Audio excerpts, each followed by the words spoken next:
Donc je vais vous parler un peu de MetaPost aujourd'hui, qui est un système pour, créer des images vectorielles, donc des dessins techniques principalement, mais aussi pas mal d'autres choses. Pour vous dire en 2 mots d'où je viens, j'utilise, la Terre et compagnons depuis, plusieurs années, enfin depuis le lycée, quelque chose comme ça, pour principalement des présentations et puis pour mettre en page des notes personnelles, mathématiques notamment. Et la Terre s'est imposée comme le choix naturel. Pour MetaPost plus particulièrement, c'est parce que j'ai tendance à utiliser, le moins d'outils, possible et des outils qui s'intègrent le mieux avec ce que j'utilise déjà. Et je vais en parler un peu dans l'historique, mais MetaPost a une lignée avec les tout débuts de Terre, donc c'est assez cohérent d'utiliser ça, en tout cas dans cette philosophie.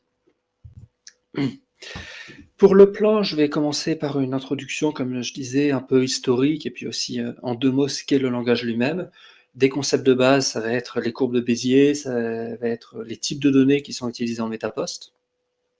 Et puis après, les 2 manières qu'on a de réaliser des figures, soit de façon impérative, en d'abord décrivant, enfin plutôt en définissant un certain objet, et puis en le transformant et en le plaçant à un endroit voulu, ou alors de façon déclarative, en plutôt décrivant les objets par des équations qu'ils doivent satisfaire. Donc il y a vraiment 2 façons très différentes de concevoir des figures. Les 2 ont leurs avantages, je donnerai pas mal d'exemples de codes et de figures à chaque fois, et puis aussi un exemple qui combinera les 2 façons de faire. Et un mot sur la communauté, sur les paquets, ce genre de choses, et sur les ressources, si vous voulez continuer d'utiliser ça par la suite.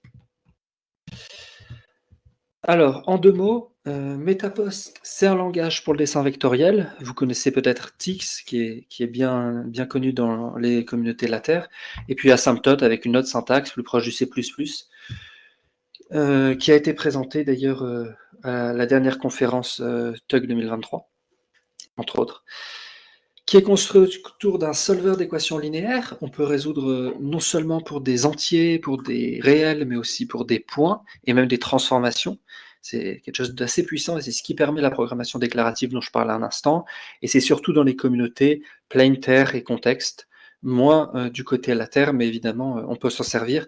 Je vais dire juste après comment, quel paquet utiliser notamment. Historiquement, ça vient des tout débuts de Terre. En même temps que Terre, il y a eu Metafont pour dessiner les polices de caractères, notamment Computer Moderne, qui est bon, la police par défaut.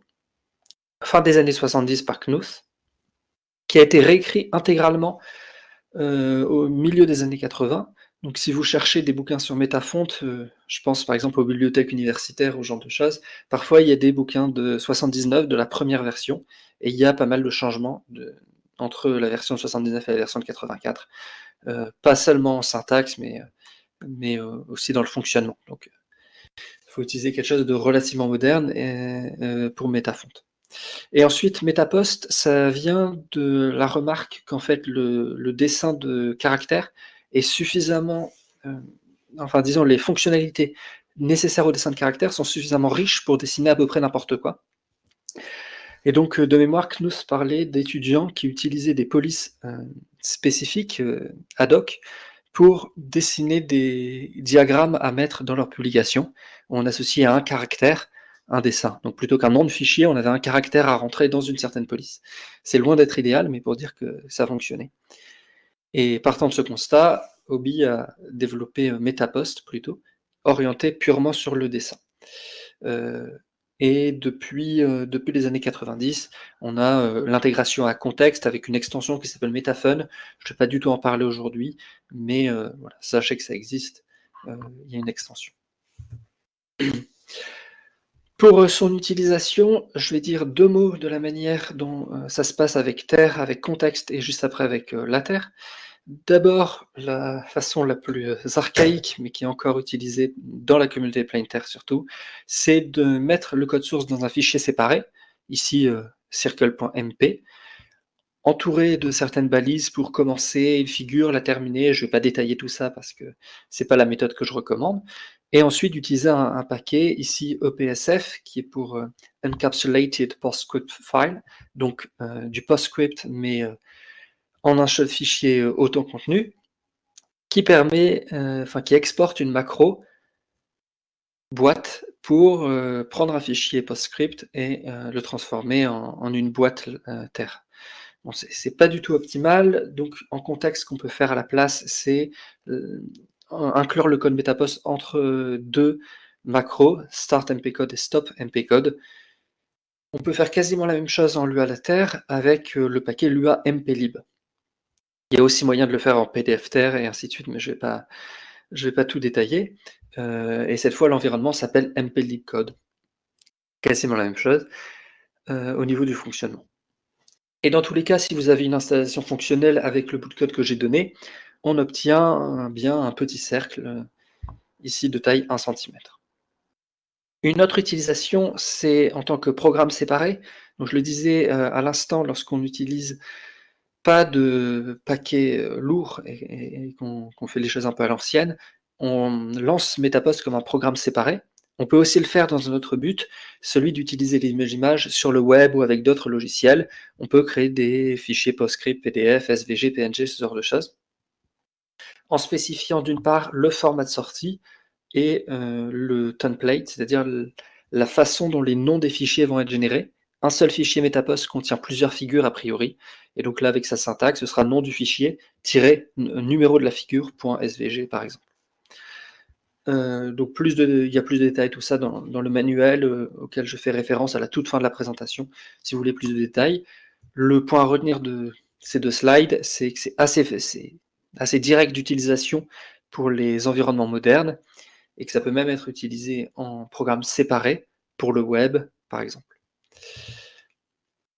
Alors, le cœur du langage lui-même, c'est un langage typé avec des types pour les nombres et les booléens.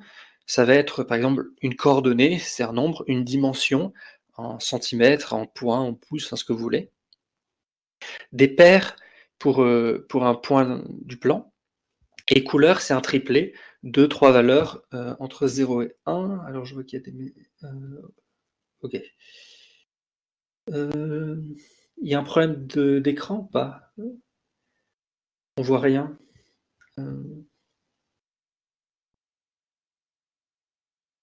Est-ce que tout va bien? Oui, poser des questions. Ok, bah... Je pense que la plupart d'entre nous voient le... Ok, bon, ok, bah je continue dans ce cas-là. Oui. Je disais donc qu'on a un type pair pour les coordonnées d'un point dans le plan avec 2 coordonnées et un type couleur là où on a 3 coordonnées, rouge, vert et bleu, chacune entre 0 et 1. Donc 0, 0, 0, ça va être noir et puis 1 pour blanc. C'est un type très proche de pair.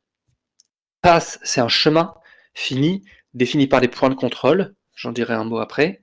Et picture, c'est une image complète qui peut éventuellement contenir d'autres, qui peut contenir plein de choses, et qu'on peut avoir transformer, faire des rotations, le placer à un endroit spécifique, le dupliquer, et ainsi de suite. Pen, je ne vais pas en parler aujourd'hui, c'est le stylo avec lequel on dessine. On peut choisir la forme de la pointe, son épaisseur, etc. Je m'en suis beaucoup servi lorsque j'ai dessiné la police d'écriture pour les capitales rustiques, dont j'aurai peut-être l'occasion de parler plus en détail une autre fois, parce que je voulais un effet tracé à la main. Mais pour des figures techniques, là on veut plutôt une épaisseur constante, et le stylo par défaut fonctionne suffisamment bien.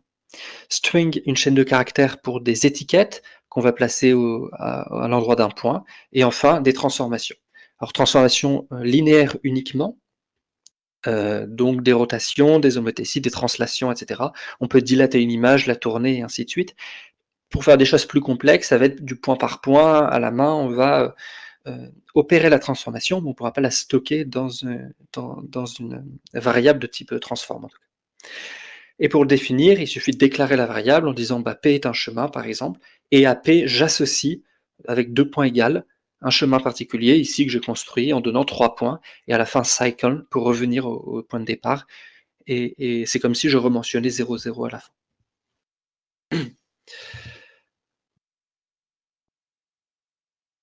Alors les chemins, justement, ce sont des courbes de Bézier, alors cubiques pour être précis, mais la chose à savoir, c'est que c'est une manière de, étant donné un certain nombre de points, d'interpoler une courbe lisse.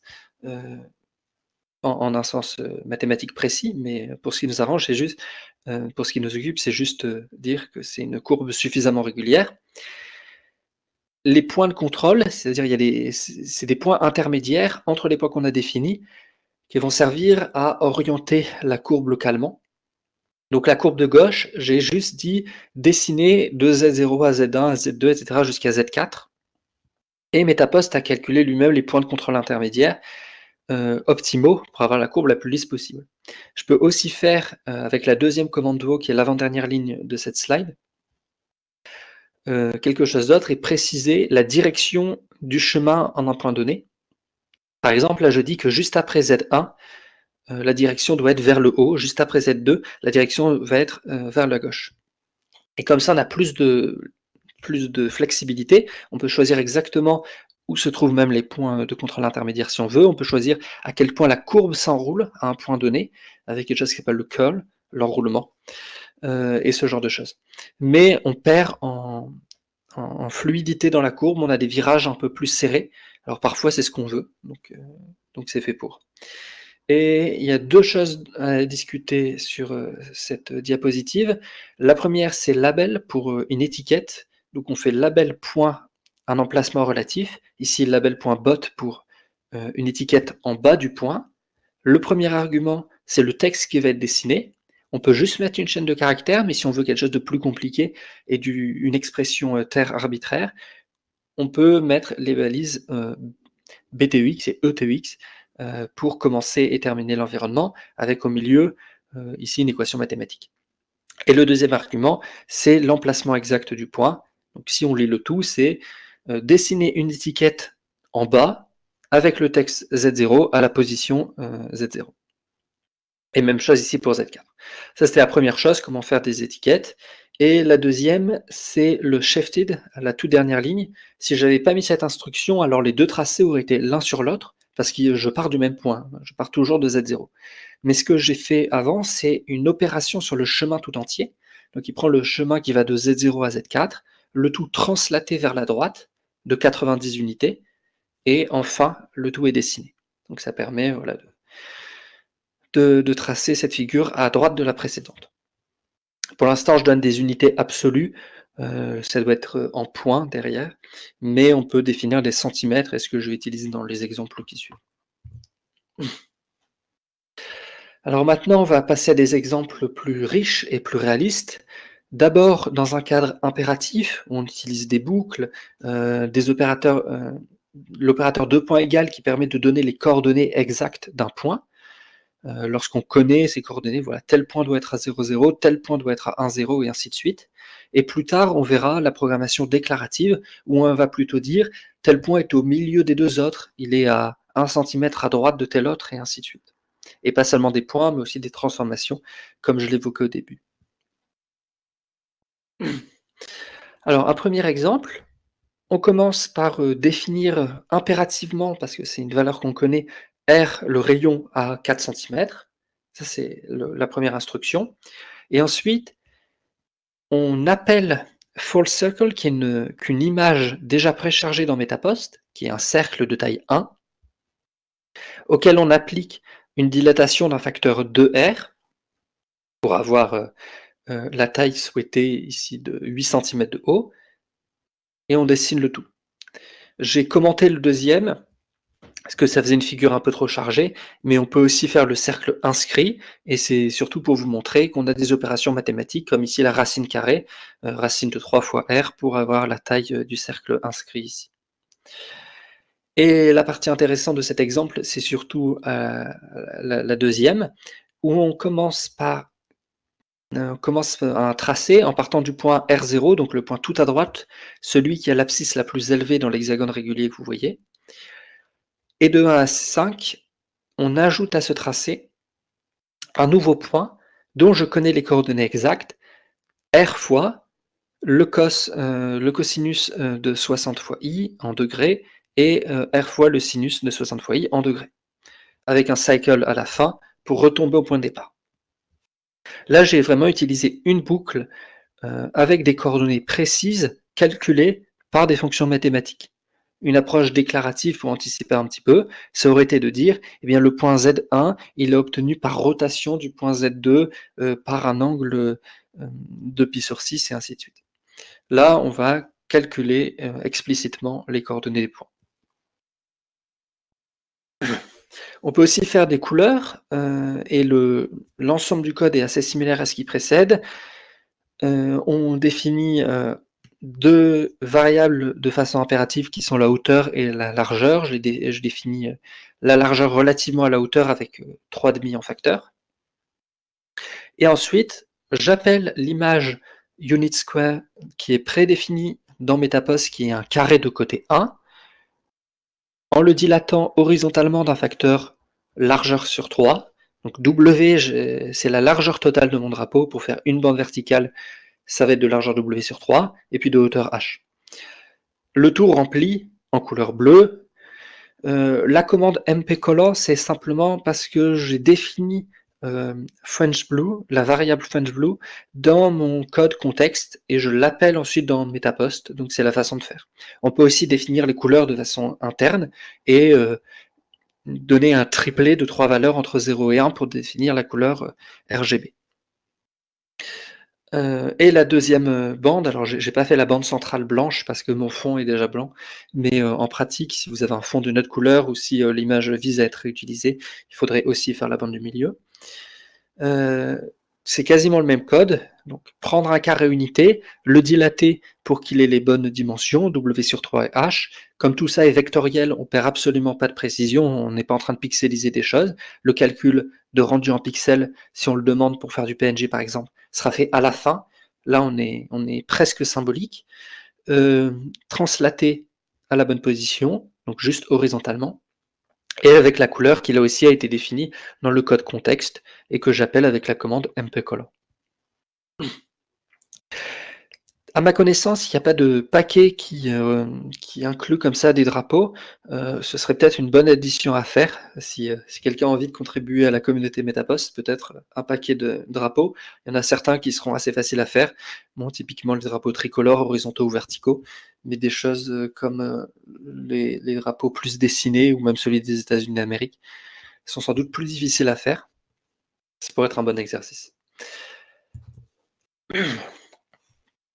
Alors, le cœur du sujet, c'est le solver et la partie déclarative. On n'a pas toujours envie de donner les coordonnées exactes des points. Dans l'exemple de l'hexagone, ici, c'était assez facile parce que c'est juste cosinus et sinus de l'angle, je suis sur un cercle dont je connais le rayon. Mais souvent, c'est plus naturel d'exprimer les positions en termes relatifs. Là, je donne un petit exemple de comment ça marche sur des nombres. A et B sont des nombres qui satisfont A plus B égale 3 et 2A égale B plus 3. Alors maintenant, je peux appeler afficher AB dans MetaPost et il affichera les deux valeurs calculées à partir des équations. Ça, si vous le lancez, ça fonctionne bien et ça affiche dans le terminal A égale 2 et B égale 1, ici. Ok, alors, en pratique, ça va ressembler à ça. Si je veux trouver le milieu d'un segment, il y a une manière presque faite dans le langage pour ce faire, où on peut en fait donner, dire je vais être à moitié d'un segment défini par 2 points ou à un tiers d'un segment défini par 2 points, et on verra ça dans un exemple après, mais on va le faire à la main ici. Je définis Z0 comme étant à l'origine et Z1 comme étant un peu plus loin à droite et en haut. Je trace ensuite le segment de droite Z0, Z1. J'utilise tiret ici. La différence entre tiret et point, c'est que avec les tirets, on trace un segment de droite, alors qu'avec 2 points, on trace un bout de courbe de Bézier. Lorsqu'il n'y a que 2 points, ça ne fait aucune différence. Mais à partir de 3, on a soit une ligne brisée, soit une courbe cubique. Donc ça dépend de ce qu'on veut faire. Pour 2 points, ça ne fait pas de différence. Pour les étiquettes, c'est un tout petit peu différent de ce dont j'ai parlé juste avant, parce que cette fois, je n'appelle pas label, mais dot label, qui trace en plus un point à l'endroit indiqué. Vous voyez sur la figure de droite, il y a des petits points aux extrémités. On peut choisir l'épaisseur du point, la couleur, etc. évidemment. Et la ligne la plus importante ici, c'est celle qui définit le point milieu Z2 en fonction d'une équation, et Z2 est uniquement défini par Z2 moins Z0 égale à Z1 moins Z2. Autrement dit, la translation pour passer de Z0 à Z2, c'est la même que la translation pour passer de Z2 à Z1, pardon. Et ça définit uniquement le point milieu. Et en réarrangeant les termes, c'est équivalent à Z2 égale à la somme divisée par 2. Mais avec un peu d'habitude, c'est plus naturel de l'écrire comme ça. Et de manière générale, on peut dire tel point sera, par exemple, à 2 cm du bord gauche de mon dessin, et puis à telle distance de tel autre point, et ainsi de suite, et écrire toutes des équations que MetaPost se chargera de résoudre. Alors, un exemple plus riche d'équations résolues, ça va être de dire que le point Z0 est à 4 cm 0, donc ça c'est une équation linéaire, j'ai pas fait 2 points égales, j'ai fait juste égal comme avant, donc c'est une équation triviale en un sens, qui fait intervenir une fois Z0 égale une valeur connue, donc qui est immédiatement résolue. Ensuite, Z1 doit être égal au point que j'ai défini avant, auquel on applique une rotation de 120 degrés. Et là, même chose, c'est résolu immédiatement. Le point, c'est le mot-clé rotated pour la rotation. On avait déjà vu shifted lorsqu'on veut déplacer une figure à un autre endroit, ou un point, ou un tracé. Et là, pour faire une rotation, par défaut autour de l'origine 0,0, mais on peut choisir un autre point éventuellement. Et Z2, la rotation dans l'autre sens. Et une manière, bon là c'est presque impératif au sens où je pourrais mettre des 2 points égales et ça donnera à peu près la même chose, mais philosophiquement une manière plus impérative de faire aurait été de calculer à la main ou avec des expressions, des cos, des sines, etc., les coordonnées exactes de Z1 et Z2 et les indiquer dans le fichier dans les 3 premières lignes. Là, à la place, je parle de rotation, je parle de transformation, je donne les relations entre mes points. Et fill, c'est ce qu'on avait déjà vu, là avec d'autres couleurs. D'abord, la deuxième commande, c'est tirer parce que je suis en train de définir un tracé constitué de segments, coloré en blanc. Pardon. Et la première qui, par contre, utilise point-point. Donc, à strictement parler, ce que vous voyez à l'extérieur en rouge, c'est pas un cercle, c'est une courbe de Bézier fermée qui passe par 3 points qui appartiennent à un cercle et qui est lisse. Donc, en pratique, c'est indistinguable d'un cercle à l'œil nu, et c'est en utilisant ce genre de technique même que les cercles sont traçables en MetaPost. Soit avec 4 points qui appartiennent à un cercle, soit 3, et ensuite prendre une courbe lisse qui passe par tout ceci. Mais bon, à strictement parler, mathématiquement, c'est pas un cercle, et on peut pas tracer de cercle exact avec des courbes de Bézier cubiques. On peut tracer une approximation arbitrairement bonne, et ça suffit pour les dessins. Alors là, c'est un peu le meilleur exemple que j'ai de résolution linéaire, de résolution par le solver d'une équation linéaire, et ensuite un bout de code impératif. Donc là, on combine les deux, et je vais m'attarder là-dessus. Je commence par définir des quantités, S et D. S est la largeur du carré, ce que vous voyez à droite, et D, la distance entre le coin supérieur gauche du carré extérieur et le coin supérieur gauche du premier carré à l'intérieur. Voilà, j'appelle D. Quelque chose qui est assez commun en MetaPost, c'est de définir une variable U comme unité, qui vaut la plus petite distance que vous allez manipuler. Là, j'aurais pu mettre 1 cm par exemple, et ensuite définir S comme étant 8 fois U et D comme étant 1 fois U. Mais bon, pour un exemple comme ça, il n'y a pas besoin d'introduire une variable supplémentaire. Et là, je dis que T va être ma transformation, qui transforme un carré en son successeur dans le dessin à droite, c'est-à-dire en une version avec une petite rotation appliquée et une homététie pour réduire sa taille. Et P, ça va être un chemin qui, au départ, vaut le carré extérieur tout entier. Donc pour définir cette transformation, je pourrais encoder la matrice directement en disant, bon, c'est la transformation qui, au point XY, associe telle et telle combinaison linéaire de x et de y. Mais à la place, ce que je peux faire, c'est écrire des équations qui vont uniquement caractériser ma transformation. Et si vous n'avez pas assez d'équations, ou si vous en avez trop, ou des équations incohérentes, etc., alors MetaPost va afficher une erreur et détailler équations incohérentes ou variables inconnues lorsque vous essaierez d'utiliser t, parce que t n'est pas encore complètement connu si on ne lui donne pas 3 équations. Alors dans ce cas précis, 0, 0 va être transformé par t en le point D0. C'est-à-dire le point à l'origine va être déplacé légèrement à droite de 1 cm.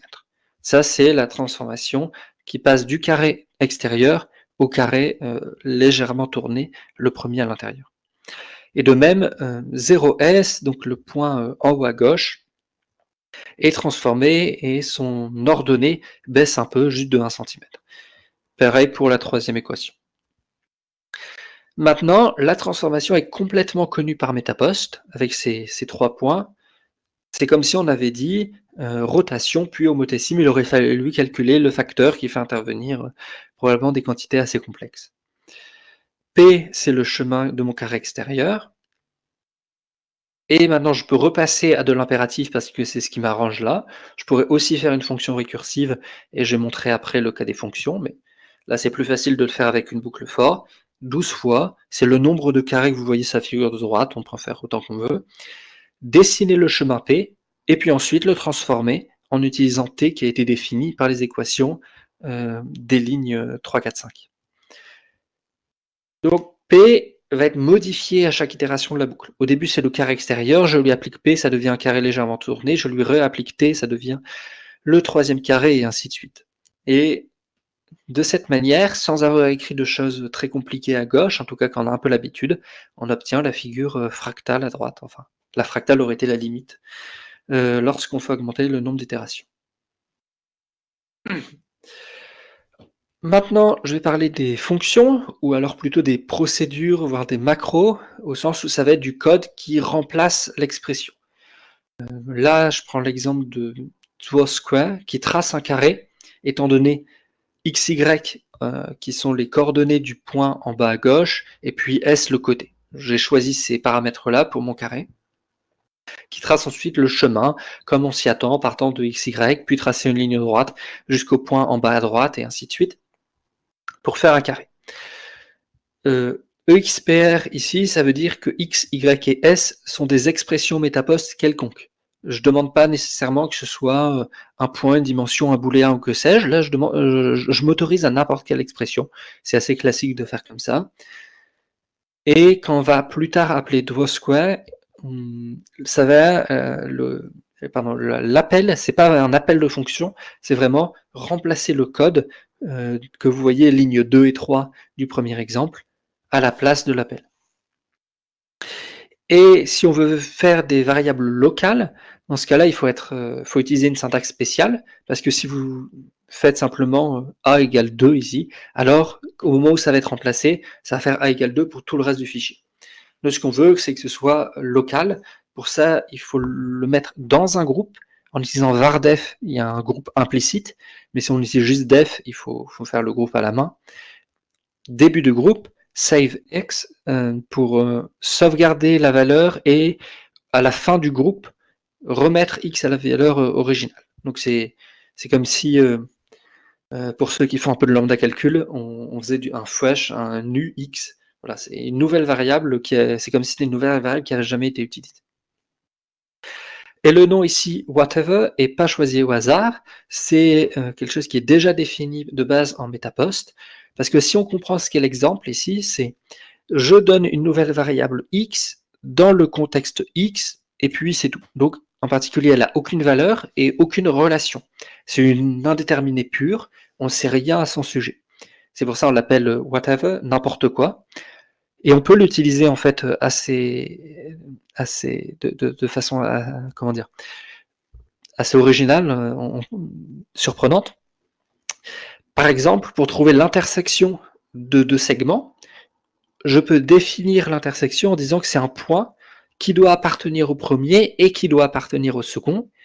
Et appartenir à un segment, je peux l'exprimer comme étant le point de départ, plus un certain coefficient que je ne connais pas, donc je mets whatever, fois la translation qui définit mon segment. C'est pas grave si vous n'avez pas tout suivi, mais toujours est-il qu'on peut utiliser whatever sans savoir ce qu'il y a derrière, mais c'est pas très dur à définir soi-même au besoin. Et ces macros-là peuvent être récursives. Je considère ici la macro Sierpinski qui permet, étant donné 3 points et un certain n, une profondeur, de tracer n itérations de la fractale de Sierpinski. Le cas de base, c'est si n égale à 0, alors je trace juste un triangle noir rempli. Et c'est tout le noir que vous voyez dans la figure, en fait, vient de petits triangles remplis. J'ai fait suffisamment d'itérations, ici 8, pour qu'ils soient quasiment invisibles, mais il n'y a absolument aucune épaisseur dans les traits, c'est simplement des triangles suffisamment petits et juxtaposés. Le cas n plus grand que 0, strictement, ça va être un appel 3 fois, d'abord en haut à gauche, puis un appel pour chacun des 3 sommets du triangle, et puis rien au milieu, c'est pour ça qu'on a un trou, et ensuite ça va être fait récursivement, et c'est pour ça qu'on a des trous centraux dans les sous-triangles, et ainsi de suite, et ainsi de suite. Le 1,5 de crochet AB, c'est ce dont j'avais parlé au départ, tout à l'heure, ce que j'avais esquissé, à savoir 1,5 du segment défini par les points A et B. Et je peux mettre n'importe quel facteur devant, tant que c'est un nombre réel, et 2 points ici. Donc le milieu de Z1 et de Z0 et Z1 dont je parlais tout à l'heure, ça aurait pu être 1,5 crochet Z0,Z1. Mais on peut évidemment le coder soi-même, c'est juste un peu de sucre syntaxique. Et avec n-1 à chaque itération. Et cette macro est suffisamment puissante pour tracer n'importe quel triangle. Donc là, j'ai pris l'exemple typique du tapis de Sierpinski, ça va être un triangle équilatéral. Là, j'ai choisi un triangle rectangle à la place, et j'ai juste à donner les coordonnées des 3 points de départ, l'origine, et puis un point 0,8 et 8,8. Avec ça, il va lui-même calculer, avec les équations que j'ai données, quels sont tous les points intermédiaires. Et là, il y en a un grand nombre, il y en a des centaines, pour dessiner tous les petits sous-triangles. Alors, on me pose la question de savoir si au niveau de l'implémentation, les appels récursifs sont optimisés. J'ai pas souvenir d'avoir lu quelque chose à ce sujet, mais le manuel de Metafont, parce que ça doit fonctionner de la même manière en Metafont et en Metapost, vient en 2 volumes, un volume de description du langage et un volume sur le programme lui-même, où tout le code est expliqué, et ainsi de suite. Donc toutes les questions techniques sont répondues dans l'un ou l'autre des ouvrages de Knuth. Mais j'ai pas la réponse comme ça. Un mot sur les paquets et sur la communauté. Elle est beaucoup plus petite que Tix, pour être honnête, avec moins de choix dans ce qu'on peut faire. C'est un peu similaire à Contexte contre la Terre. Moins de paquets, mais qui ont tendance à faire plus de choses et plus de primitives. Enfin, en tout cas, des primitives plus puissantes en un sens. Donc, je vais donner quelques exemples. Après, et là, je vais juste lister ceux que j'utilise le plus.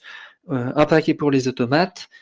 Boxes de Hobby, qui est sans doute le paquet le plus utilisé, qui permet de faire des cercles, des carrés, des rectangles et des flèches entre eux. Ça paraît assez limité, mais en fait, en combinant avec le reste du langage, on peut faire à peu près tout ce qu'on veut, qui est faire intervenir des automates ou des petits dessins techniques, par exemple, si on fait un schéma pour une table de hachage, en fait, ça se fait assez facilement avec Boxes. Bearn et Physico, c'est parmi les 2 paquets que je trouve les plus impressionnants. C'est par Sergei Sluzarov.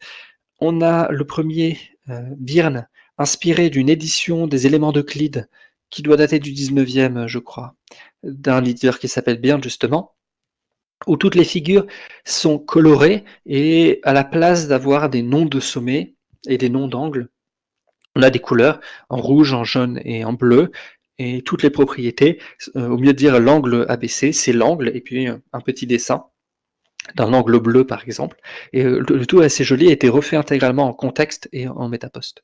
Physico, c'est pour tracer des diagrammes avec des ressorts, avec des sphères, des bouts de bois, des balances et ainsi de suite, dans un style gravure un peu vieilli. Ça, j'en donnerai un exemple après.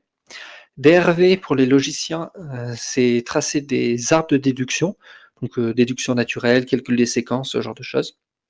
Ça parlera pas à tout le monde, mais c'est bien de l'avoir comme alternative à ce qui existe déjà dans le monde de la Terre.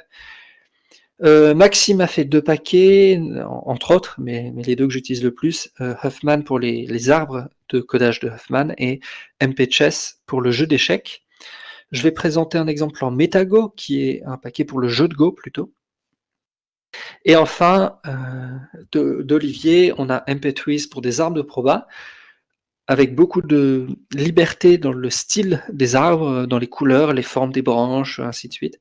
Et puis, on peut, par rapport à quelque chose qui serait un peu régime comme du Tix, là, en tout cas le paquet standard en Tix, là on peut entourer certaines parties de l'arbre, faire des flèches pour référencer un nœud, enfin, tout est assez flexible, et repères plus pour la géométrie, d'après ce que j'ai compris, à usage scolaire, mais pas seulement, on peut faire des grilles aussi, des grilles de sudoku, des grilles de jeux de plateau, etc.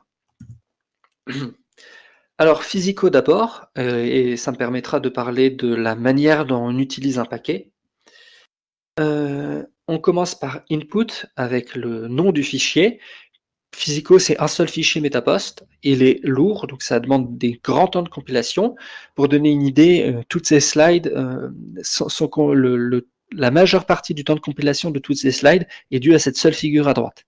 Parce qu'on a toutes les ombres des sphères et puis les détails sur le bloc de bois en haut qui sont générés pseudo-aléatoirement. Ça fait pas mal de calculs. Le résultat est assez impressionnant. Ensuite, je définis des valeurs qui vont être la largeur, la hauteur de ma figure et n, le nombre de sphères que vous voyez en bas. Je calcule le rayon en disant que c'est essentiellement la longueur totale divisée par 2 fois le nombre de sphères, de sorte à ce que le point extrémal à gauche de la sphère de gauche soit aligné avec le bloc de bois et inversement à droite.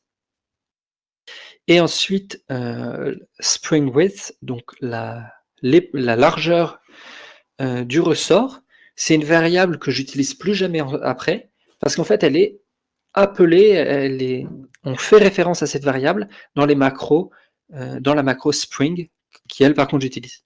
Donc c'est un peu comme si je redéfinissais comment dire, en terre de base, c'est comme si je faisais un def de quelque chose qui est utilisé plus loin par une autre macro. Voilà, je redéfinis ça. Et ce qui est une pratique totalement encouragée, c'est la manière classique de faire dans les paquets Metapost. Et j'utilise ensuite des primitives. Une première pour dessiner un bloc de bois étant donné une certaine largeur, une certaine hauteur. Par défaut, il me le passe à l'origine. Ça me va, donc je l'ai laissé là, mais je pourrais le translater à un autre point, et c'est d'ailleurs ce que je fais avec les sphères, que je translate à un endroit qui m'arrange plus. Et ensuite, pour chacune des sphères, donc de 1 à n, je calcule son centre, enfin la position à laquelle je vais la dessiner, comme étant le rayon fois un certain offset, de sorte à ce que tout soit bien aligné. Donc c'est 2 fois le rayon fois i plus un petit décalage. Bon, le détail importe peu, mais avec essai-erreur, on tombe rapidement sur la bonne expression. Tracer une sphère, une sphère, je vais y arriver, avec le bon diamètre. On attend en paramètre le diamètre, et déplacer à la bonne position au x que j'ai calculé et moins h, parce que l'origine est en haut à gauche. Bon, je pourrais mettre l'origine ailleurs, ça ne changerait pas grand-chose.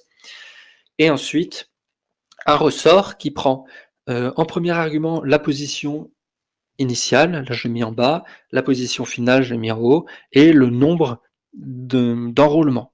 Vous voyez, de gauche à droite, il y a de plus en plus d'enroulements, parce qu'en fait, au début, il y en a 5 plus 1, donc 6, puis 5 plus 2, donc 7, et ainsi de suite, jusqu'à la dernière valeur, qui ici vaut 5 plus n, avec n égale 5, donc il y a 10 enroulements sur la dernière figure. C'est juste pour donner une idée des possibilités. Et le paquet est aussi suffisamment puissant pour choisir d'où vient la lumière, c'est-à-dire que les ombres ne sont pas calculées, le schéma d'une sphère n'est pas prédessiné, il est vraiment dessiné à la demande. et ça dépend en particulier de la source de lumière que vous définissez, qui est donnée par un certain vecteur. Là, j'ai laissé la position par défaut. Un autre paquet qui est vraiment simple d'utilisation, mais qui, je pense, peut avoir des applications en dehors de la communauté contexte, la Terre, etc., c'est les paquets pour les jeux de plateau, parce qu'on peut très bien imaginer un fichier dans lequel on met toutes les figures MetaPost dont on aurait besoin, voire qui est généré automatiquement par un outil qui prend un fichier texte formaté d'une certaine façon en entrée, pour générer les figures, ensuite éventuellement en SVG, en PNG, avec un nommage qui fait sens, et puis réutiliser dans un logiciel quelconque pour des gens qui préfèrent Word par exemple. C'est une chaîne de travail tout à fait imaginable. Là, j'appelle la fonction la macro pour dire que je travaille sur un plateau de taille 9 par 9. J'ai pas mis de parenthèses, bon, les parenthèses sont optionnelles ici, c'est un peu comme dans le langage fonctionnel, et initBand qui va utiliser la valeur qui a été donnée pour créer l'image elle-même, qui ensuite sera affichée en dernière ligne. Et puis il y a deux macros pour les deux macros principales de ce paquet, c'est placer une pierre à une certaine position. Toutes les valeurs C4, D3, E4, etc. ont été définies au moment où j'ai appelé initBoard. Il a défini C4 comme étant un point de l'espace, ou alors avec une représentation interne, enfin peu importe, mais toujours est-il que maintenant, après avoir appelé la fonction d'initialisation, la macro d'initialisation plus précisément, toutes ces constantes sont à disposition, et je peux les passer en paramètres de mes macros pour positionner les pierres là où je veux dans mon plateau. Et comme d'habitude, tout est paramétrable, il faudrait aller voir la documentation, mais la taille des cellules, par exemple, la taille des carrés, la police d'écriture, la couleur, enfin tout ça, est paramétrable juste en redéfinissant un certain nombre de macros. Alors, pour conclure, je vais pointer vers quelques ressources. Le manuel original de Hobby qui est assez court, je sais plus, peut-être 150 pages, quelque chose comme ça. Enfin, il se lit très bien, traduit en français, si je me souviens bien. Il y a un manuel plus pratique de Eck qui est apprendre MetaPost par la pratique. Il doit pas être traduit, je crois, mais il est assez visuel. Enfin, c'est comme ce que j'ai présenté dans cet exposé, avec le code, la figure et les commandes à utiliser.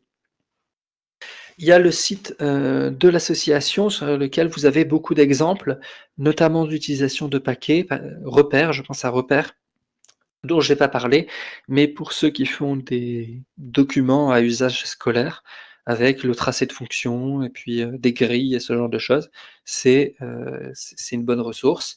Et des articles après sur des aspects techniques ou alors sur des projets qui ont été réalisés avec MetaPost et Metafont dans Chuckbot et puis dans la lettre Gutenberg, bien sûr.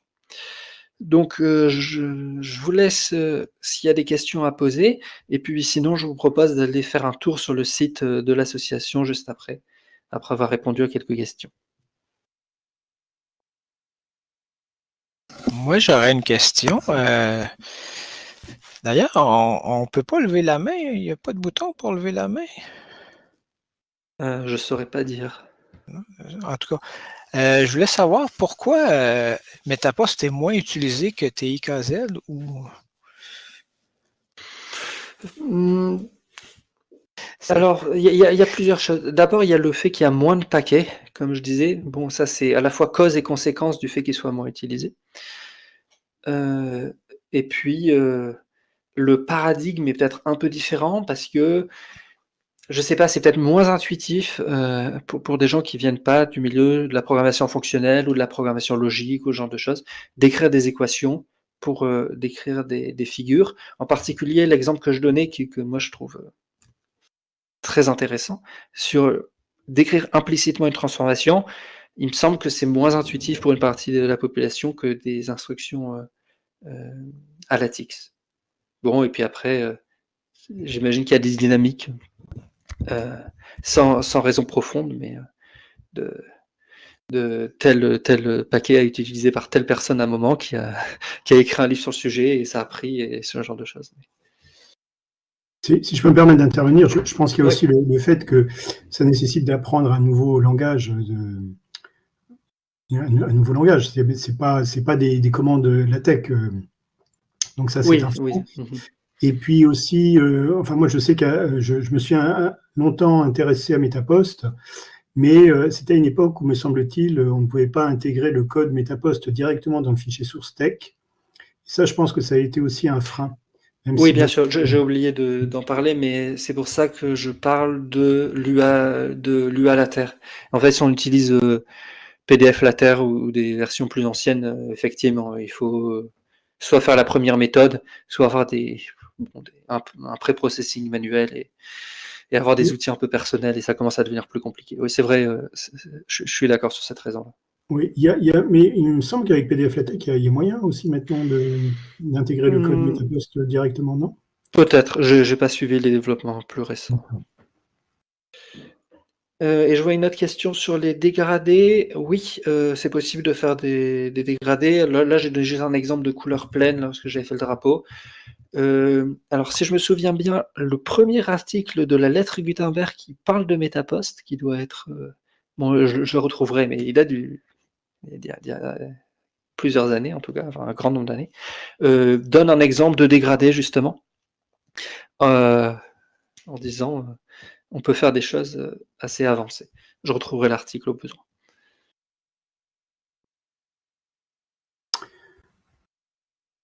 Je voulais juste poser, alors non pas une question, mais signaler un site aussi qui est très intéressant. C'est le site de, alors attendez, je vais le copier dans le chat, de Vincent Zonquin, qui donc liste un très très grand nombre, je ne sais pas, il y avoir plusieurs centaines, je pense, d'exemples Metapost extrêmement courts, et dont certains sont tout à fait impressionnants. Ah bah voilà, merci beaucoup parce qu'en fait, j'ai oublié de le mentionner à un moment, mais cette idée de faire une fractale en définissant implicitement une transformation, je sais qu'elle n'était pas de moi, j'avais vu ça quelque part il y a des mois et je me souvenais plus où, donc je l'avais reproduit un peu de mémoire, et donc apparemment ça vient de là, parce qu'il fait le même genre de choses, il fait quasiment le même exemple, donc voilà, vous avez la source. Tout à fait. Et justement, il y a des dégradés. Alors, si vous regardez sur ce site-là la figure 141, vous verrez, il y a des espèces de dégradés comme ça qui sont... Voilà, donc là, c'est des dégradés en noir et blanc, mais on peut faire en couleur sans problème. Ouais. J'ai manqué la première minute de la présentation, peut-être que vous lui avez parlé, c'est pourquoi vous préférez Metapost à TIK? Ben, je suppose que vous préférez Metapost à TIKZ. C'est quoi vos raisons pour utiliser Metapost plutôt que l'autre? Bon, alors j'utilise les deux, hein, parce que surtout dans les documents collaboratifs avec des gens qui utilisent la Terre, il faut bien utiliser les mêmes outils qu'eux. Donc j'utilise TIK dans ce contexte-là. C'est vrai que pour des documents personnels, je préfère Metapost. Bon, la raison, je l'ai un peu dite au début, mais philosophiquement, je trouve que le fait que les polices d'écriture utilisent un certain outil, en l'occurrence Metafont, ça fait que lorsqu'on utilise Terre, on utilise déjà implicitement Metapost, parce que Metafont et Metapost c'est vraiment très proche, donc on l'utilise déjà en un sens, et continuer de l'utiliser pour le reste, ça paraît un choix logique de rajouter un langage par-dessus qui est assez lourd. Et bon, Knus d'ailleurs continue d'utiliser Metapost aussi. Si vous allez sur son site, il publie parfois des notes sur des sujets d'informatique théorique principalement, et il y a la source Terre, et puis la source Metapost, et le PostScript et le PDF, enfin voilà. Donc bon, il y a ce côté un peu philosophique. Moi j'aime bien aussi la programmation logique, la programmation par contrainte et ce genre de choses, mais voilà, ça me va très bien d'utiliser TIX, hein. Je suis pas en train de dire d'abandonner TIX. J'avais une question concernant les couleurs CMYK. Ouais. C'est possible d'y avoir accès?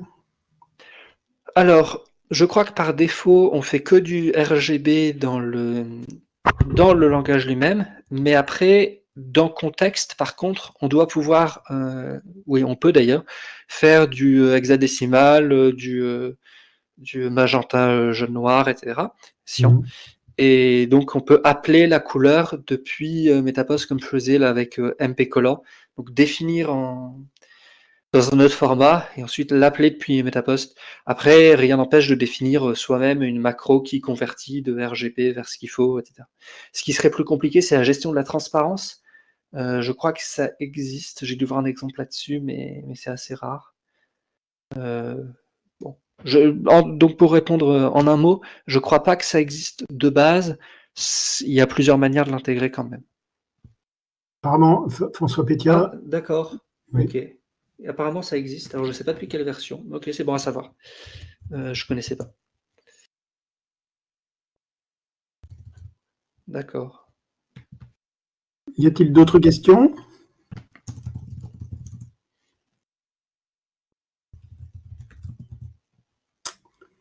Ça doit être assez récent parce que là, je vais partager la page que j'utilise pour les couleurs et il ne mentionne pas ce...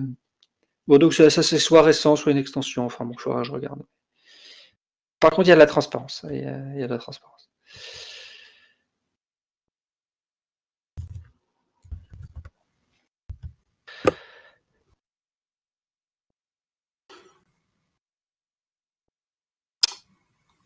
Bon, s'il n'y a pas d'autres questions, je propose de faire un tour rapide pour montrer le site de l'assaut et puis les 2-3 exemples dont je n'ai pas parlé, notamment pour le paquet repère. Donc, voilà, vous voyez mon écran là? Oui. Ouais. Alors, qu'est-ce que tu voudrais montrer en particulier? Alors, dans le menu du haut, il doit avoir tout en haut. Oui. Voilà, paquet. Et repère. Je pense que c'est celui qui peut intéresser le plus. Voilà. Donc, avec des macros qui permettent de tracer les grilles, les axes, en définissant le nombre de graduations, l'espacement des graduations, etc. Et puis ensuite, représentation graphique d'une fonction, par exemple le 3e, pour montrer un peu comment on peut faire. Oui. Sur l'exemple, à chaque fois, on a sur la page, à chaque fois, on a l'exemple et le code associé. Voilà. Et la ligne importante, c'est 5. On définit une macro qui est f, qui va remplacer à chaque fois qu'on appelle f de x par, ici, bon, x carré moins 2x. Un mot de priorité des opérateurs. En Metapost, la priorité est assez bizarre. Typiquement, l'exponentiation et la multiplication ont la même priorité. Donc, il faut mieux faire des multiplications implicites, comme là, on ne met pas 2 fois x, mais juste 2x. Ou alors mettre des parenthèses. Bon, ça, c'est le côté un peu pénible. Bon, et ensuite, le paquet repère définit courbe fonc, qui prend en premier paramètre une macro, qui va être appelée ensuite sur tous les points, enfin pas tous les points, mais un grand nombre de points entre -2 et 3. Donc voilà, en seulement une dizaine de lignes de code, et très sémantique, un repère de -2 à -4 avec un espacement de 1 cm horizontalement, et puis de -2 à 2,5 avec un espacement de 1 cm verticalement, et ainsi de suite, et le tout très sémantique. On a un graphique assez complexe d'une fonction ici de degré 2.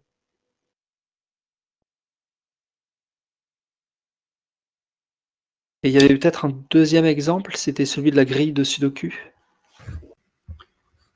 Toujours dans repère. Hein. Oui, ça doit être le dernier exemple, ou l'avant-dernier. Enfin. D'accord. Voilà la grille. Et donc, tracer la grille vide, après il y a des macros pour remplir les cases, mais c'est juste 3 lignes. Un tableau de taille 9 par 9 avec 1 cm, enfin 0,8 cm de taille de carré. Tracer la grille avec une résolution 1 par 1, et puis ensuite avec une résolution 3 par 3 et double épaisseur. Donc ça fait des traits plus pour les grilles 3 par 3. Donc juste en faisant 3 commandes, on a la grille du dessus, avec, comme on s'y attend, les sous-carrés qui sont bien mis en évidence. Voilà. Donc ça, c'est un peu pour vous motiver à écrire des paquets et si vous passez suffisamment de temps à écrire de bons paquets, ensuite tout devient facile. Ça c'est la règle générale, pas qu'en MetaPost, mais c'est particulièrement visible dans cet exemple-là, je trouvais. Voilà, c'est ce dont j'avais prévu de parler, mais D'accord. j'invite tout le monde à aller faire un tour sur le site. Très bien. Oui, donc ça, c'est un site qui a été monté exclusivement par Maxime Chupin, qui a réalisé un énorme travail sur ce sujet. Et c'est un site collaboratif, hein, donc vous êtes invité à venir y déposer vos exemples. Ce sera avec plaisir qu'on enrichira tout cela. Ouais. Très bien. Y a-t-il d'autres questions ?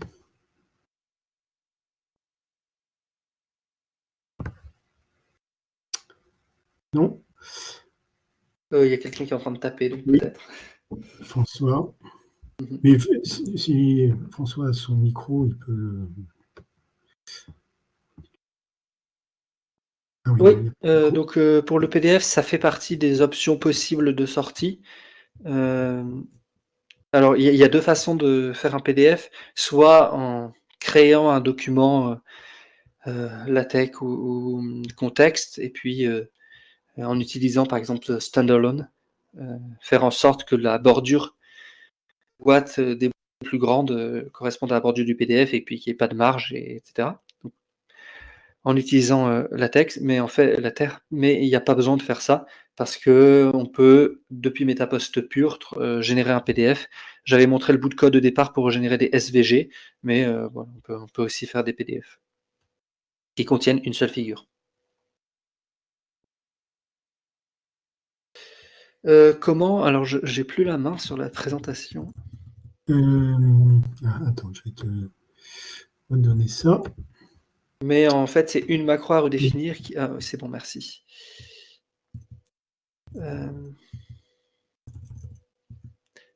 Voilà, donc c'est la macro à redéfinir qui est format de sortie. Lorsqu'on tape le code dans un fichier MetaPost à part, on peut redéfinir le format de sortie, la résolution de l'image si c'est une image bitmap et pas vectorielle, on peut choisir la résolution.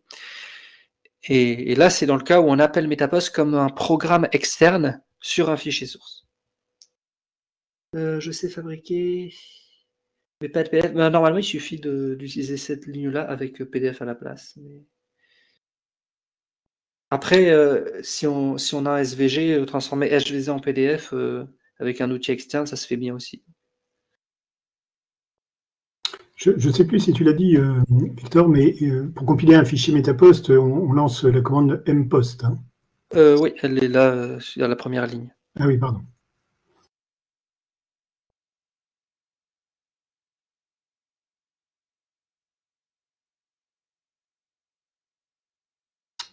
Très bien. Y a-t-il d'autres questions?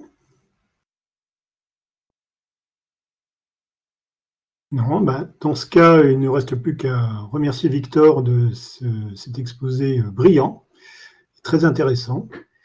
Et moi, je vous remercie pour votre attention, pour les questions.